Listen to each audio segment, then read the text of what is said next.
Bueno, pues muchas gracias. Reitero el agradecimiento que ha hecho mi compañera Marta por la invitación a participar en este congreso. Y bueno, si me ven que miro hacia allí es que tengo la pantalla allí, no es que no quiera mirar al público, estoy viendo allí la presentación. Bueno, la presentación va sobre esto, Santiago y el camino en los mapamundis medievales. Originalmente pensaba hacerla un poco más extensa en el tiempo, pero vi que se me iba de madre la cosa y tuve que cortar en el siglo XIV, así que dejo una segunda parte para el siglo XV y XVI. Este es el resumen.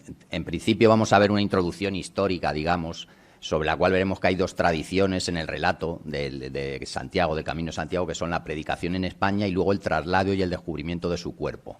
Veremos, además, un hecho curioso. Uno de los mapas más relacionados con la aparición de Santiago en los mapamundis medievales son los Beatos de Liébana, un prototipo, un arquetipo de mapamundi medieval que además es anterior a la revelación, a la inventio, lo cual no deja de ser curioso. Veremos también, esto sería un off-topic, también veremos Iria Flavia en la cartografía romana del siglo II, porque luego forma parte evidentemente importante de la leyenda de Santiago, y luego ya empezaremos a ver posteriormente a la translatio, es decir, a la explicación del relato de por qué los restos, cómo llegan a Compostela y se descubren, pues ya hay una serie de mapamundis que lo recogen porque evidentemente ya es del dominio público, dentro de lo público que era el dominio en la Edad Media. Y veremos mapas concretos que están ahí, bueno, en distintos mapamundis medievales que vamos a ver a continuación. Comenzamos con eso, con la explicación de estas dos tradiciones que son independientes, surgen independientemente. Por una parte está la de la predicación en España, que como veremos no aparece mencionada en la Biblia. Aparece siglos después que alguien relaciona, alguien dice, aparece en los breviarios, que Santiago predicó en España. Y luego, posteriormente, siglos después, llega, que esto supongo que es más conocido por todo el mundo, sobre todo por la gente que está aquí, cómo se produce la revelación el descubrimiento del sepulcro y la revelación de la identidad de quien está enterrado ahí por el obispo Teodomiro, y posteriormente a eso, que aquí llega lo curioso, surge la explicación de cómo ha llegado el cuerpo ahí, que sería la traslatio. La Biblia, como decía, no menciona explícitamente ninguna predicación de Santiago el Mayor en España. Solo hay alusiones a la dispersión apostólica, es decir, Jesucristo les dijo, id y predicad por todo el mundo, hasta los confines del mundo. Por ejemplo, en San Marcos, id al mundo entero y proclamad el Evangelio a toda la creación, y ellos se fueron a predicar por todas partes. En Mateo, id pues y haced discípulos a todos los pueblos. En Lucas, Jesús dijo que se predicase en su nombre el arrepentimiento y el perdón de los pecados de todas las naciones, comenzando desde Jerusalén. Pero no hay una mención específica, tú vas a ir a tal sitio. Bueno, algunos sí, pero no tú vas a ir a tal sitio, tú aquí, y tú, Santiago, vas a ir a Hispania, que sería el nombre que tendría en aquella época bajo administración romana. Bueno, pues eso no aparece. En los Hechos de los Apóstoles también menciona, recibiréis la fuerza del Espíritu Santo que va a venir sobre vosotros y seréis mis testigos en Jerusalén, en toda Judea y Samaria y hasta el confín de la tierra. Aquí es donde implícitamente los confines de la tierra alcanzan los confines geográficos del mundo conocido en aquella época en Occidente, que están vinculados siempre a Hispania, a la península ibérica, concretamente en algunos casos para los romanos al Finisterre o Finisterrae, es decir, el fin de la tierra occidental, y en algunos casos también el Cabo de San Vicente, el Sacrum Promontorium, que como luego veremos en Portugal, en la cartografía tolemaica está exageradamente desplazado al oeste y le da un aspecto a la península ibérica muy peculiar que nos hace reconocer perfectamente como es un mapa tolemaico. También se recoge en los Hechos de los Apóstoles el martirio de Santiago en Jerusalén a manos de Herodes. ¿Qué supone esto? Si está recogido en la Biblia y lo damos como cierto, que si Santiago fue a España, tuvo que ir y volver. Fue, predicó, volvió, sufrió martirio en Jerusalén y luego sus restos, según el relato de la translatio, fueron transportados de nuevo en este caso hasta terminar en Compostela. Sobre la predicación en España, la primera tradición independiente de la otra. En los siglos V y VI aparecen catálogos de apóstoles de origen bizantino y en griego, y en los siglos VI y VII se traducen al latín como Breviarium Apostolorum. Estos son los primeros documentos conocidos que mencionan que Santiago predicó en España. Esto es lo primero. No tiene nada que ver con el relato posterior del descubrimiento ni de que estén aquí sus restos. Aquí simplemente aparece la historia o el anuncio de que Santiago predicó en España. Punto, nada más. A principios del siglo VII hay otro documento de Hortu et obitu patrum, del nacimiento y muerte de los padres de la Iglesia, ¿se entiende? Y es el primer texto de origen hispánico donde se recoge esto. Aparte de los breviarios, se recoge ya la predicación en España. No se sabe muy bien el autor, para algunos es apócrifo, otros lo atribuyen a San Isidoro de Sevilla, probablemente no es así porque tiene algunas deficiencias que no permiten atribuirlo tan rotundamente. Lo que sí está claro es que siglos después, las fechas, bueno, cualquiera que conozca el tema ve que según los autores y los investigadores se mueven en un margen que podemos fijar ahí entre 814 y 830, que es el descubrimiento del sepulcro por el ermitaño Sampaio y la revelación de la identidad del sepulcro. Llama al obispo Teodomiro y dice, mira, aquí hay un sepulcro, y el obispo Teodomiro, tras meditar, lo que nos dice el relato, pues es inspirado y dice, estos son los restos del apóstol Santiago. Pero ya digo, esto nace independientemente de lo otro. Santiago pudo predicar en España y de hecho se volvió a Jerusalén, y luego además surge en el siglo IX esto. Medio siglo antes de la inventio, del surgimiento de este relato, Beato de Liébana, un monje del monasterio de Santo Toribio de Liébana, en Cantabria ahora, escribió un comentario al Apocalipsis de San Juan, y en el año 776. De él se conservan unos 28 manuscritos muy decorados. Hay otros manuscritos que no están tan iluminados, pero digamos es un tipo de códice medieval, los Beatos, con distintas versiones y copias sucesivas. El comentario, hablamos del texto en general, no de los manuscritos que han surgido por copias sucesivas que abarcan hasta el siglo XII. Esos, pues hay 14 con mapas, ahora iremos viendo alguno. El comentario al Apocalipsis incluye un texto sobre la predicación y lo que es más importante, por primera vez un mapa mundi. Insisto, estamos antes del surgimiento del relato de que Santiago está enterrado en Compostela, con lo cual esto es anterior, unas décadas antes, y nos dice ese prólogo del libro 2. Estos son los 12 discípulos de Cristo. Esto está sacado de ese texto isidoriano o pseudo-isidoriano. Estos son los 12 discípulos de Cristo, predicadores de la fe y doctores de los pueblos, los apóstoles, aunque todos sean uno, sin embargo, cada uno de ellos recibió su propio destino para predicar en el mundo. Pedro en Roma, Andrés en Acaya, Tomás en la India, Jacobo, Santiago, en España.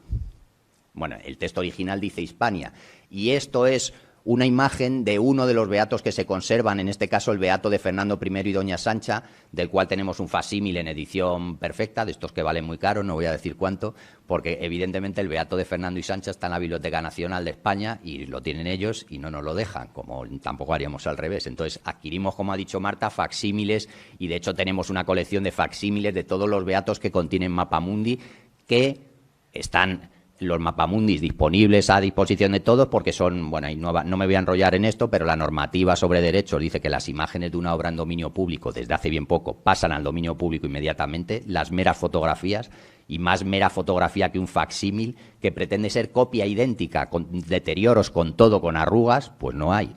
Entonces, si alguno está interesado en cualquiera de las imágenes de la presentación y no las encuentra, por lo que sea, pues no tiene más que ponerse en contacto con nosotros. Y, por supuesto, cualquiera está invitado al IGN en Madrid si quiere verlos, tocarlos. Imitan el papel, el material, pergamenata, imitan todo, agujeros de ratón, de gusano, coseduras. Iba a decir, y os dejaremos hasta chuparlos. Bueno, eso no. Pero no tendrán el gustillo a hongo que tiene el original. Bueno, esto es una broma. Simplemente aparece ahí, como podemos ver, Jacobus en España. Bueno, pues este es uno de esos 14 beatos que se conservan con mapa. Después de ese párrafo, el capítulo termina con esta frase: subiecta fórmula picturaron demostrat. La siguiente disposición de imágenes lo muestra. Y aquí, esa disposición de imágenes, porque la palabra mapa no estaba tan claro su significado. En aquella época mapa no significaba mapa, tiene otro significado, y se referían como, pues eso, demostración, tipus, descriptio, no sé qué, tienen nombres alternativos para, pues, eso que llama demostración es el mapamundi, que viene a continuación justo de ahí. Pues de esos 14 manuscritos del Beato que tienen un mapamundi, todos, absolutamente, tienen una referencia toponímica o bien a España o bien a Galicia. Algunos el nombre del apóstol dibujado o rotulado, y 3 de ellos, todavía más, dibujan el busto de los apóstoles. Esto es un cuadro con esos 14 beatos, mapamundi de los beatos, que como se puede ver, luego ya lo veremos, cómo degenera un manuscrito medieval en sucesivas copias. Y no estamos hablando de nada del otro mundo, un mapa que surge circular y termina rectangular, ovalado, rectangular con las esquinas redondeadas, en fin. No me voy a meter en el árbol genealógico, hay varias tradiciones estudiadas por los estudiosos, y valga la redundancia del asunto, que nos dicen cómo son el estema, el árbol genealógico, el cladograma, como le queramos llamar. Aquí no vamos a entrar en eso. Simplemente ver la variedad de formas que tienen algunos, que permite agruparlos en familias. Estos descienden de aquí, estos descienden de aquí se produjo un cambio, aquí pasó no sé qué. El más representativo es el Beato del Burgo de Osma, ya mencionado antes, y es del año 1086, quiero decir, el texto original es del 776, pero este beato, esta copia, se hizo en el año 1086. y se conserva en la Catedral del Burgo de Osma. Se conservan 2 en España, algunos más, ese y nuestro facsímil. Bueno, tenemos facsímil de este también y supongo que algunos más habrá vendido la compañía. Vamos a ver una cosa, salvo alguno que no lo sé, yo creo que nadie reconocerá el mundo ahí. Bueno, vamos a darle la vuelta de momento, porque eso está orientado al este, ahora está orientado al norte. Y aquí, esto es el Mediterráneo, esto es el Mar Negro y el río Tanais, el Don, digamos que famoso recientemente por otras cuestiones más desagradables. Esto es el paraíso, con los 4 ríos que fluyen del paraíso. Pues Jerusalén se sitúa aproximadamente en el centro del mundo, por eso se orientan al este la mayoría de los mapamundis cristianos, porque es donde está el paraíso terrenal. Y esto que vemos aquí es un 4º continente, una novedad introducida por Beato de Liébana a partir de un comentario de San Isidoro que menciona la existencia de un continente antípoda. Y aquí, no, ya digo, esto da para mucho, no me emociono y no me quiero enrollar, pero esto lo que quiere decir es que ese continente antípoda, como se ve, está poblado por monstruos, figuras monstruosas como un esciápodo, un solo pie que se tapa. Con ese enorme pie le hace de sombrilla del sol de la zona tórrida. Entonces, 2 problemas. Primero, si esto está separado por un océano infranqueable, no pudo ser repoblado por los hijos de Noé tras el diluvio, con lo cual los que habitan allí no son humanos. Son monstruos porque no descienden de Dios, figuras monstruosas. Y luego, el debate es, ¿son humanos, no son humanos? ¿Qué hacemos con ellos? La predicación no les alcanzó, entonces, bueno, esto ya, y esto se llega hasta el descubrimiento de América con el debate sobre si los indios tienen alma o no, que al final la reina Isabel dice, sí, los indios son hijos de Dios y lo que hay que hacer es evangelizarlos, pero no son criaturas monstruosas ni nada, ni por supuesto tienen derechos como los demás. Bueno, volvemos al mapa en su orientación original, que es como los vamos a ver los mapamundis medievales, digo para que nos hagamos una idea. Y vemos ahí la península ibérica y parte de la península de Italia, que sería esto de aquí. Y vemos esos bustos de santos. Hacemos una ampliación y ¿qué vemos aquí? Ese que pone Faro es la Torre de Hércules, Faro de Brigantia, Torre de Hércules en La Coruña. Aquí, de hecho, pone Faro sin más y aquí pone Asturias. Esta línea que vemos aquí, casi con seguridad, es el Camino de Santiago y, por tanto, la primera representación del Camino de Santiago en un mapa en la historia. ¿Dónde acaba? En el mar. ¿Por qué? Porque el Camino de Santiago llegaba a Santiago, pero debido al carácter simbólico, mítico que tenía el fin de la tierra, la gente continuaba hasta Finisterre normalmente, porque además, si nos llama la atención ahora, uy, qué vista hay, pues se pueden imaginar en estos siglos, en la Edad Media, saber que ha llegado al fin de la tierra en Occidente y asomarte al cabo y decir, pues aquí se acaba el mundo. O no sabemos lo que hay. Hay ese océano que rodea la tierra, que ya salía desde Homero. Importantísimo, San Jacobus APS, apóstol, que está rotulado aquí, y sale Santiago dentro de una catedral. La catedral llevaba unos años en construcción. Hay que recordar que aunque el manuscrito original es del 776, esto es del año 1086. Luego está reflejando lo que había en el año 1086. Copia el original y le añade alguna cosilla de la época. Toletum, conquistado un año antes. Reconquistado un año antes por los cristianos, con lo cual aparece ya destacado en el mapa. Esto es cartografía cristiana. ¿Por qué aparece Toletum destacado? Porque ya es cristiano y es una conquista importante de un año antes. El Flumen o Fluvius o Flumen Minei, pues solo pone la abreviatura, que es este, correctamente situado en proporción relativa, y el Durius, que es este. Y luego hay más topónimos, España, desde aquí no los veo, y vemos aquí, por ejemplo, San Pedro, Petrus y Paulus en Roma. Eso es Roma. Bueno, pues para que veamos cómo esquemáticamente era esto. Y bueno, más o menos esta zona abarcada por debajo del Camino Santiago es la península ibérica, la Hispania romana. Otro beato, muy relacionado, de la misma familia que el del Burgo de Osma. El de Milán no está dentro de un manuscrito de un beato, está dentro de un códice misceláneo donde aparece el mapa. Con lo cual hay quien no le considera un beato. A mí me da igual, el mapa sí es de un beato. O sea, no vamos a entrar en que es un manuscrito con otros textos y no sé qué. Lo mismo, no lo voy a girar, pero la disposición es exactamente igual. Entonces, en la misma esquina, bueno, hay que tener en cuenta que esto es el Mediterráneo y esto es Europa. Esto es Asia y esto es África. Otra vez el paraíso ahí, el continente antípoda con un sol abrasador, porque está en la zona tórrida. Bueno, pues pasamos, ampliamos y ¿qué vemos? Jacobus, aquí, y Galecia, los 2 topónimos. Y aquí pues volvemos a ver en Roma a Petrus y Paulus. Es el mapa, como bien explicaba el texto del Beato, tiene una parte dedicada y que dice, los apóstoles predicaron por todo el mundo, ya lo habíamos visto en el texto, está aquí, está aquí, está aquí, y esta figura lo demuestra, esa figura es esto. Luego fue degenerando la tradición y algunos no incluían los bustos de los apóstoles se fueron simplificando, pero los más próximos al original, su espíritu era mostrar los lugares de predicación sobre mapamundis, arquetipos medievales de aquella época. De los 5 códices que contienen esa ilustración de los apóstoles, de esos bustos, aunque uno solo queda medio folio y el otro está pintado en un mural que está muy deteriorado, es decir, en realidad son 3, que preceden al mapa, los 5 que contienen una ilustración que precede al mapamundi, a ver que me estoy liando, 5 de los códices contienen una ilustración que precede al mapamundi y 2 de ellos el nombre y su lugar de predicación. Ahí tenemos el llamado Beato de Gerona, que está en la Catedral de Girona, pues ahí lo tenemos. Si ampliamos esto, esos son los apóstoles con sus nombres. Y aquí, no sé si he puesto no he puesto el rótulo. Bueno, se puede leer aquí Jacobus, España, Tomás, India, que no veo muy bien desde aquí, y Johannes en Asia. Es decir, además del mapa, incluían algunos una ilustración previa con los apóstoles en fila y su nombre, y luego el lugar, y luego además el mapa. Bueno, pues este es un ejemplo de ellos. Hacemos aquí un off-topic, o como se diga en español, o un spin de esos, y es la traslatio, el relato del traslado de los restos. ¿Qué tiene que ver esto con esto? Pues tiene que ver porque Iria Flavia, es decir, Padrón, es el lugar donde se supone que llegan los restos en una barca de piedra traído desde el lugar del martirio por los discípulos de Santiago. Y en el orden cronológico, como ya he dicho, está invertido. Primero se produce el descubrimiento del sepulcro y la revelación de quién está enterrado ahí, Santiago, y después un relato que explica cómo ha llegado esto aquí. ¿Qué es esto? La traslatio. Y esto es difícil de rastrear en el tiempo. Está la epístola del Papa León del siglo IX, que algunos consideran apócrifa, y luego hay un texto, la Translatio Santi Jacobi del siglo XI, que luego se incluyen más textos como el Códice Calistino, y está la Concordia de Antealtares del año 1077, creo, que es el único que de verdad es fiable, es datable. Bueno, el Códice Calistino dice: sus discípulos, apoderándose furtivamente del cuerpo del maestro con gran trabajo y extraordinaria rapidez, lo llevaron a la playa, encuentran una nave para ellos preparada y embarcándose en ella se lanzan a alta mar y en 7 días llegan al puerto de Iria, que está en Galicia.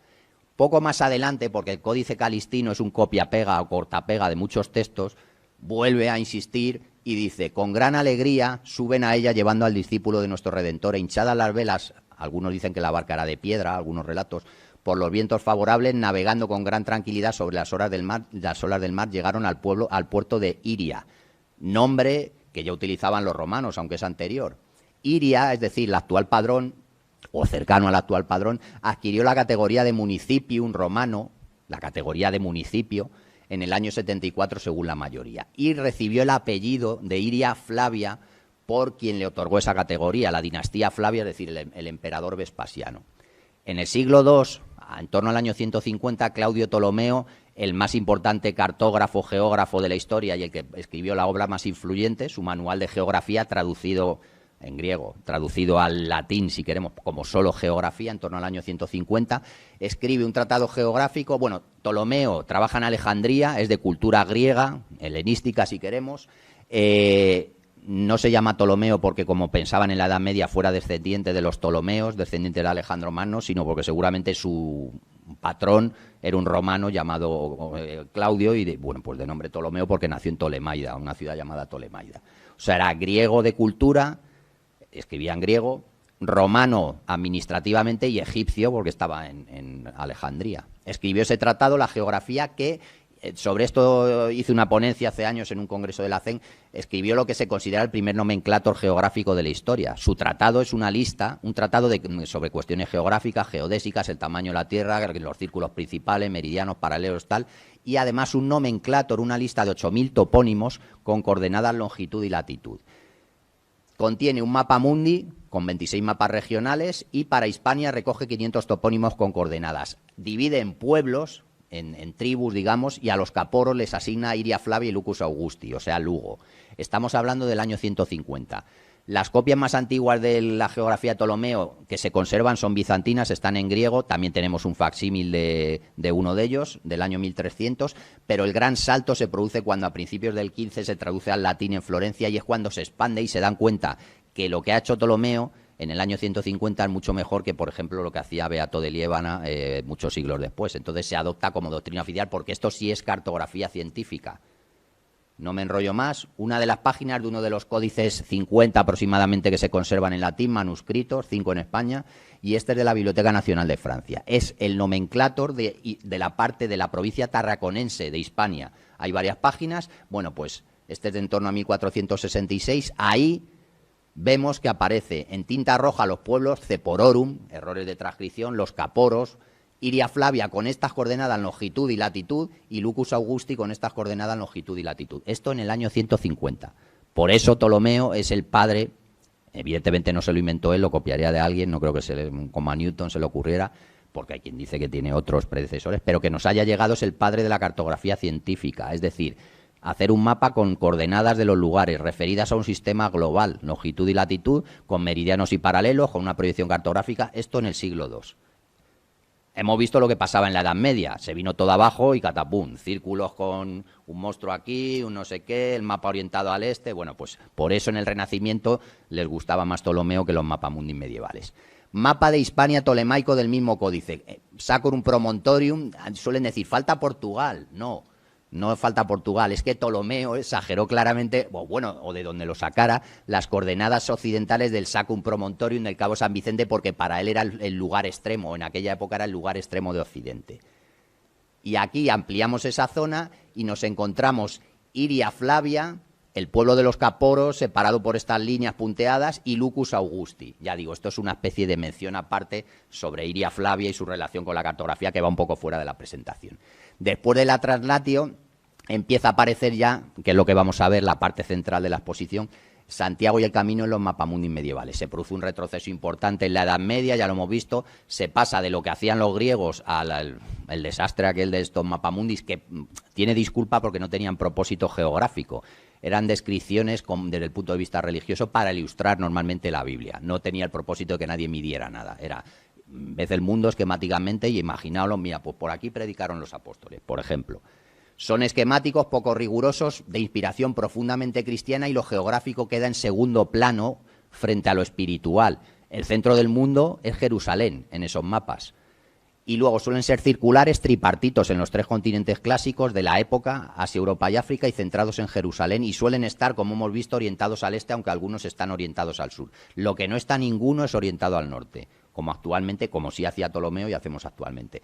Algunos esquemas de TNO, Asia, Europa, África, el Mediterráneo, el Don, el Tanais de la época y el Nilo, el océano, el río océano que circunda la Tierra, cuatripartito como lo de los Beatos, un mapa tripartito al que se le añade el continente antípoda, zonales y de transición. No entro en esto, vamos a ver los mapas. El primero con una leyenda así, siglo XI-XII, un manuscrito que puede pasar desapercibido en la Biblioteca Vaticana, pero que tiene esta frase, Hic predicabit Jacobus, aquí predicó Santiago. Vamos a ver que el mapa es muy tosco. Es un manuscrito misceláneo también y tiene un mapa mundi tipo TN orientado al este que enfatiza las peregrinaciones mayores, es decir, Roma-Jerusalén, y ya Compostela en el siglo XI llega al nivel de Jerusalén, que es el lugar por excelencia de peregrinación cristiana, y de Roma, donde predicaron San Pedro y San Pablo. Bueno, pues aquí tenemos el mapa, no se ve muy bien, ya digo, esto viene de la página de la Biblioteca Apostólica Vaticana Digital. Y ahí, en la zona habitual, orientado al este de los mapamundis medievales, si ampliamos, muy malamente, según algún comentarista, difícil de leer, bueno, yo diría casi ilegible, se puede ver ahí Hispania, se puede ver el Flumen Minio, y voy a darle para atrás para que vean el río, el trazado del río, y se puede ver debajo justo Hic predicabit, con las abreviaturas típicas del latín medieval, Hic predicabit Jacobus. Y aquí pone ulterior Hispania, aquí un poco a la derecha. Y bueno, y un detalle, ahí abajo Occidens, se está marcando los puntos cardinales del mapa, Occidente, Oriente, porque está orientado al este, Norte, Septentrio y Austro, o Auster pondrá. Otro mapamundi es el de mapamundi de la Abadía de Soley, de tipo inglés, también es de tipo TNO. Los de tipo inglés surgieron en Inglaterra y son más elaborados que los más esquemáticos como ese de TNO. Están un poco más decorados y en realidad una especie de enciclopedias visuales. Al mapa le añadí un montón de información. El objetivo era mapas de muy gran formato para exponerse en paredes, en catedrales, y que los peregrinos o la gente fuera y mirara y dijera, aquí fue el diluvio, aquí cruzó Noé, aquí cruzó Moisés el río, que está habitual, el Mar Rojo, aquí pasó no sé qué, aquí sufrió martirio el Señor, aquí predicaron los apóstoles, todo con textos. Bueno, pues este es uno de ellos. el Mapamundi de Sole, y está contenido en una copia de un manuscrito Imago Mundi de Honorio de Autun, y está orientado al este también. Este ya es un poco más elaborado, ya vemos, ahí vemos poco, pero vamos a hacer como siempre el zoom en la zona archiconocida del Estrecho de Gibraltar y la península ibérica. ¿Y qué vemos aquí? Hispania, bueno, voy a quitar esto primero y señalo con el puntero. Esto es el Mediterráneo, ahí pone Mayorga y Minorga. Estas dos piedras es el Estrecho de Gibraltar, es decir, las columnas de Hércules, o sea, el Peñón de Gibraltar y el Monte Hacho en Ceuta. Eso es lo que un marino veía en la época, y de ahí viene la leyenda. Hércules separó el mar y no sé qué. Bueno, sí, lo que hay ahí son dos piedras muy grandes cuando tú llegas a la vista de un marino, y son el Peñón de Gibraltar y el Monte Hacho en Ceuta. Hay quien dice que es el Jebel Musa, que está un poco más lejos y es más alto, pero los inmediatos en el estrecho se encuentran con dos grandes rocas. Pues es una representación del Fretum Herculeum, que le llamaban. Hispania, Galicia, lo vemos ahí, y una catedral, un edificio cristiano grande con una cruz. Y aquí pone que no se lee Terminus Europe, aquí se acaba Europa, que era lo que veíamos antes. Esto que empieza aquí, no lo leo, pero creo que pone Terminus Africe, aquí se acaba África. O sea, que quiero decir que ese es el concepto que... Estos son los montes Pirineos, a ver si he puesto algún topónimo más, el Flumen Iberus o Fluvius Iberus, el Ebro, Mayorga, Minorga... Ya digo, bueno, los mapamundis medievales hay muchísima toponimia. A lo mejor algunos los empieza a descubrir, aquí hay muchísima toponimia, con todos sus errores, además, historia de toponimia real, con todos sus errores de transcripción y disparates incluidos, corrupciones, de todo, porque claro, esto era, en fin, copia de aquella época. Otro, el mapa de Estorff, el más grande que ha llegado hasta nuestra época, con un matiz. No ha llegado el mapa original porque se destruyó, como muchos otros mapas alemanes, en un bombardeo sobre Hannover en la Segunda Guerra Mundial. Pero sí se fotografió afortunadamente y bueno, pues mide 3,5 por 3,5. Es enorme. Cualquiera que haya visto el de Fra Mauro, que tenemos un facsímil, por ejemplo, que es de 2 metros, bueno, o sea, aquello es monumental, claro, eran mapas monumentales, literalmente. Formado por 30 piezas de pergamino, a ver, que me he ido para atrás, facsímil de 1898, sobrevive gracias a esto, en color. ¿Y dónde nos vamos? Ese cuadradito es el que veíamos mucho más grande antes, lo cual permite ver el tamaño del mapa, gigantesco, ya digo. Hay documentados mapas más grandes, pero que haya llegado hasta nuestros días medievales, este es el más grande. Si lo ampliamos, ¿qué vemos aquí? Brigantia, Civitas, Civitas, la ciudad de Brigantia, Coruña, Galacia, Civitas, ciudad desconocida de nombre Galacia, porque está la Galicia Regio. O sea que, bueno, pues alguna ciudad que identifica con Galicia. ¿Y qué vemos aquí? Monasterium Santi Jacobi, esto. Y este Mineus Fluvius, y aquí pone Durius. Bueno, el mapamundi de Estorff, dentro de que no tenía mucho rigor, los mapamundi suelen conservar lo que se llama topología, es decir, las posiciones relativas. Este es mucho peor, este no conserva ni la tipología. De hecho, el monasterio, la catedral, sale al sur del río Duero, no, del río Miño, y del río Duero, que está más al norte que el Miño. O sea, este ya es totalmente disparatado. En fin, no... Bueno, pues el hombre lo hizo así, era un mapa muy grande y tenía que meter mucha información. Posiblemente el mapamundi medieval más conocido, el de Herford, conservado en la catedral del mismo nombre, de en torno a 1290, también muy grande, pero no tanto como el de Estorff, 163 por 137, pero con una cantidad de inscripciones y topónimos 1100. Para el que se aburra, ahí tiene 1100 y además algunos seguramente que son ilegibles o imposibles de transcribir. Nada, hay un libro con las transcripciones como en casi todo. También es de tipo orientado al este y de tipo inglés. Bueno, pues ahí lo tenemos, muy oscurecido con el paso del tiempo. Vamos a la región habitual y volvemos a ver Compostrinia, corrupción catastrófica de Compostela, Bragaria, Braca Augusta Braga, Templum Sancti Jacobi, el templo, la iglesia de San... Aquí una torre que es, lógicamente, la torre de Hércules, con un perona, creo que pone aquí, que le han buscado significado y, bueno, es un poco enrevesado. Pues tomar una mala idea de algún texto de no sé qué, no sé dónde le llamaba Petrel o el faro de Petrel o algo así, ya no lo recuerdo ahora mismo. El Fluvius Mineus, y aquí más topónimos, Hispania, Fluvius no sé qué, estos seguramente serán los Pirineos. Bueno, pues otro ejemplo de mapa. Otro de la abadía de Ramsey, este ya uno de los más tardíos, incluido en el Policronicón, que es una crónica de un monje benedictino llamado Ranulf Hiden, que ha dado lugar a una genealogía de mapas igual que los beatos, que se llaman los mapas de Ranulf Hiden. se conservan ciertas copias y unas 20 contienen esa mapamundi. Bueno, pues una de esas copias contiene el mapamundi tipo Ranulf Hidden y en otra página, a doble cara, digamos, contiene un mapa mucho más detallado, con lo cual la sospecha es que el escriba, el que estaba componiendo, dijo, voy a coger este mapa para ilustrar el Policronicón. Y llegó uno después y dijo, no, este no se parece al criterio de autoridad, este no es como el pequeñito, pues ahora yo dibujo el pequeñito al lado y el tuyo lo dejamos, porque además están dibujados en dos caras del mismo pergamino. Bueno, pues ahí lo tenemos, orientado al este, Mediterráneo, las islas del Mediterráneo. Vamos a ver algunos detalles. El Mar Rojo y el Golfo Pérsico en rojo, muy habitual en la Edad Media. Este hueco que hay aquí, esto a modo de anécdota simplemente, ese donde Moisés abrió las aguas, esto se ve en muchísimos mapamundis medievales y cartas náuticas. ¿Qué es esto? El autor es inglés. Anglia destacado en rojo, muy destacado en rojo. Y aquí, por supuesto, que ahora lo vamos a ver, pero sobre todo, centrado en Jerusalén, una gran ciudad sobre círculo rojo, otra gran ciudad aquí es Roma. ¿Y cuál es otro de los grandes iconos que hay?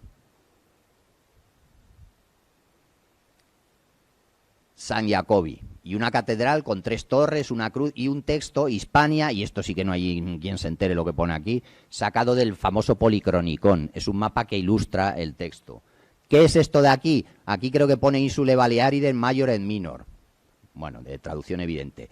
Columnas de Hércules. Lo mismo de antes, pero dibujadas en medio del mar. Gades, Cádiz, Gaditanum Fretum, estrecho de Cádiz o estrecho de Hércules, Columne Hércules.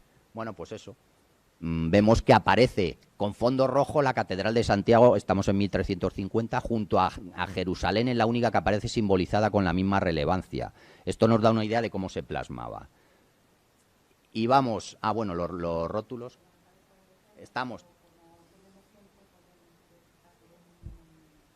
Bueno, pues ahora me voy, ¿no?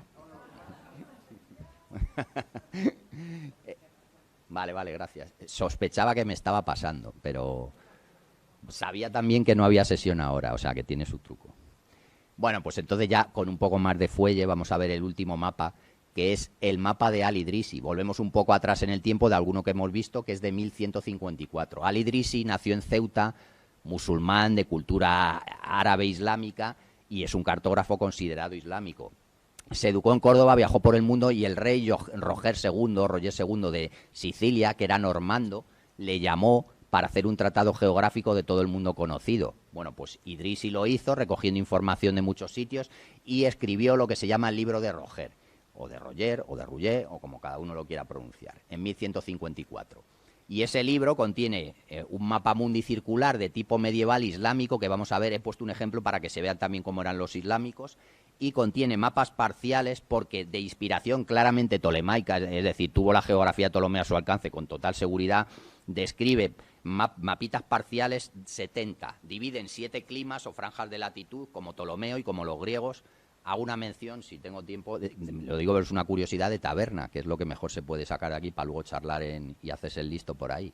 Bueno, pues la palabra clima significa inclinación del sol, de los rayos del sol. El clima que nosotros conocemos como condiciones meteorológicas medias durante un periodo de X años viene del griego clima. ¿Por qué? Porque la inclinación de los rayos del sol, que obviamente está relacionada directamente con la latitud, influye en el clima. Entonces, lo que los griegos llamaron climas, que luego quedó en nuestro clima, en nuestro significado, para ellos eran franjas de latitud. El clima 1, el clima 2, el clima 3... Bueno, esto era así en la Edad Media y en los tiempos de Ptolomeo y en los tiempos de del periodo helenístico, etcétera. Bueno, pues Al-Idrisi hace climas y hace un mapa dividido en climas y también un mapa mundi circular, que es este islámico. Este es uno de los manuscritos que sobreviven. Es bastante posterior, de la Bodleian Library en Oxford, y diremos, está al sur, no, está al revés. O sea, está al revés, no, está al sur. Al revés no está perfectamente hecho donde quería hacerlo el autor.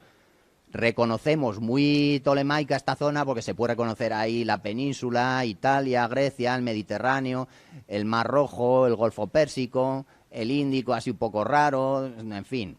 Si le damos la vuelta reconoceríamos más. Y estas rayas que vemos aquí, esto que cruzan así, son los climas. Y esto tiene como apariencia pseudoesférica o algo así. Al no dominar técnicas de proyección cartográfica, pues es la forma de simular que esto es una esfera. Y vamos a lo importante. El tratado del libro de Roger contiene ese mapa mundi 70 mapas parciales intercalados en la zona que le toca en el texto, porque es una descripción geográfica, que proceden de dividir el mundo en 7 climas, 7 franjas de latitud y 10 secciones en cada uno de ellos, todo muy ordenado.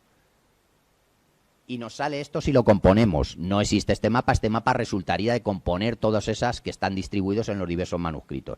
Es un facsímil de Conrad Miller de 1929. ¿Está al revés? Pues no, lo de siempre, está al sur. Aquí está España, la península, vemos Italia, Sicilia, Baleares, Grecia, el Mediterráneo, la península arábiga, el mar Caspio, lo digo para que nos hagamos una idea. Esto será el mar de Azov, supongo. Las islas británicas, pues un poquito deformado, y si le diéramos la vuelta, pero en fin.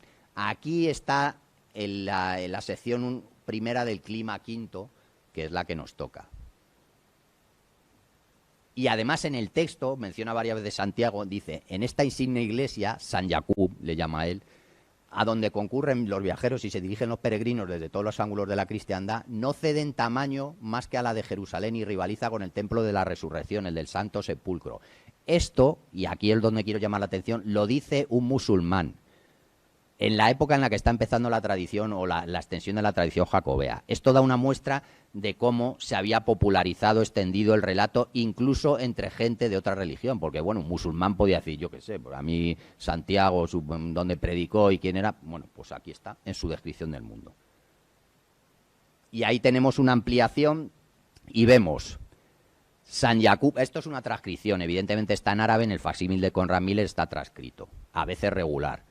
Aquí vemos el Minu, que es el Miño, San Jacob, con una ciudad, incluso le llama el río San Santiago, o el río de San Jacob, a no sé qué río es, no recuerdo ahora mismo, pero obviamente no hay ningún río con ese nombre.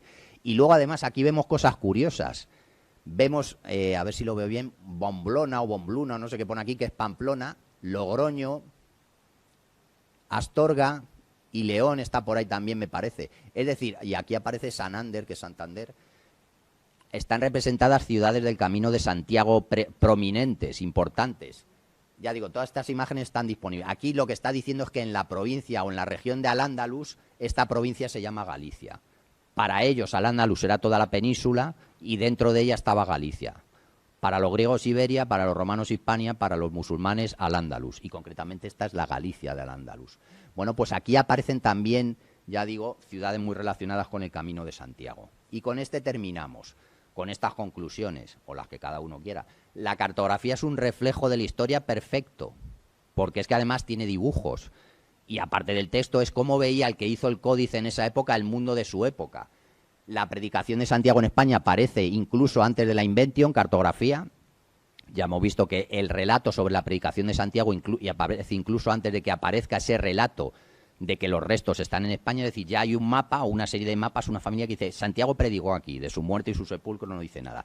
Y a partir del siglo XI, la relevancia de Compostela como destino de peregrinación la vemos gráficamente, no hace falta que las explique nadie. Hemos visto mapamundis medievales donde salen 3 o 4 topónimos, en los más sencillos, 3 o 4 ciudades, y una de ellas es la Catedral de Santiago, a veces al nivel de Jerusalén, incluso lo dicen textualmente Idrisi. Bueno, pues la iconografía de estos mapas proporciona mucha información histórica inmediata. Aquí no hace falta interpretar nada ni saber idiomas, es casi inmediato. Bueno, pues con eso solo hemos repasado los mapas más ilustres hasta el XIV, porque se me pasaba de tiempo y de extensión. Quedan otros muy interesantes en los siglos XV y XVI, ya más parecidos a los que conocemos como mapas, pero ya digo, también interesante. Pero para cuando me inviten otra vez ya esa. Así que gracias.